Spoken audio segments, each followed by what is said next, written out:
Buenas tardes, profesor Molina. El día de hoy vamos a hablar de esa división o esa separación que hay entre Corea del Norte y Corea del Sur respectivamente y cómo esta tiene relación con la Guerra Fría. Para iniciar hay que ponerte un poco de contexto, entonces vamos a mencionarte lo que es la Guerra Fría y cuándo inició, cuándo concluyó y entre otras cositas. Para empezar, la Guerra Fría inició en 1945, o sea, un poco después de que finalizara la Segunda Guerra Mundial, y concluyó en 1989 tras la caída del muro de Berlín y con la crisis del socialismo, ¿vale? La Guerra Fría fue un periodo marcado por un conflicto político e ideológico entre los Estados Unidos y la ex Unión Soviética. En este lapso de tiempo, el mundo se dividió en dos grandes bloques, uno alineado con el capitalismo y el otro bando con el comunismo. Respectivamente, lo que era Estados Unidos tenía una ideología capitalista y lo que era la ex Unión Soviética tenía una ideología comunista. Y pues aquí se va desglosando otros países que se fueron uniendo a cada bando de acuerdo a sus ideologías y entre otras cosas. Ahora bien, en el contexto de Guerra Fría se dan diversos acontecimientos, como la Guerra de Corea, que fue un conflicto bélico entre Corea del Sur y del Norte, que tuvo lugar entre 1950 y 1953. Corea del Sur, apoyada por una coalición internacional de 16 países, entre estos Francia, Gran Bretaña, Australia, Nueva Zelanda, Canadá, Colombia, entre otros, pero como cabeza Estados Unidos. Y Corea del Norte, apoyada por la Unión Soviética, liderada por Stalin, y la República de China, que tenía como líder a Mao Zedong, ya que para ese entonces, un año antes, en 1949, había triunfado la Revolución Comunista China. Sin embargo, para entender cómo estalló el conflicto, es necesario regresar a finales de la Segunda Guerra Mundial. En ese entonces, Japón tenía los mismos ideales de los nazis, Hitler. Es decir, creían en una nación ultranacionalista y expansionista, solo que sus operaciones militares se concentraban en Asia.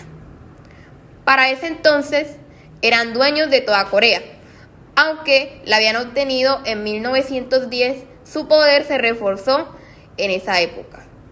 Claro está que, como ya sabemos, la guerra no resultó victoriosa ni para Alemania ni para sus aliados. En el caso de Japón, Hiroshima y Nagasaki fueron atacadas con bombas atómicas por Estados Unidos, lo que llevó a su rendición el 15 de agosto de 1945. Entonces los territorios de Corea se dividieron. Corea del Sur para Estados Unidos, la cual profesaba una ideología capitalista, y Corea del Norte para Stalin, es decir, la Unión Soviética, que tenía una ideología comunista.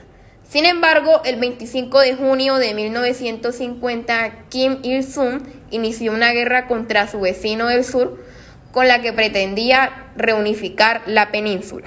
Sin embargo, esta guerra estuvo llena de momentos de retrocesos y avances. A veces el norte invadía a Seúl, Corea del Sur, y luego el sur era una amenaza para los chinos y el norte, hasta que las operaciones militares se estancaron y el 27 de julio de 1953 Corea del Norte, China y Estados Unidos firmaron el armisticio y la restauración de los límites anteriores. Sin embargo, a pesar de haber sido firmado el armisticio por China, Corea del Norte y Estados Unidos, hubo un país que no lo firmó, y este fue Corea del Sur, por lo que técnicamente no se puede afirmar que la guerra hubiera acabado. Aparte de esto, la guerra de Corea sirvió como antecedente para la forma en que actuaría Estados Unidos en posteriores guerras, dado que Harry Truman, el presidente de aquella época, se involucró en la guerra sin el permiso del Congreso, entidad que es la encargada de declarar que el país esté en guerra o no, bajo el argumento de que ellos no estaban en guerra y solo estaban apoyando a Corea del Sur. Con este argumento, Estados Unidos intervino específicamente en Afganistán, Irak y Vietnam, y aparte de esto también actuó la ONU en Bosnia y Haití.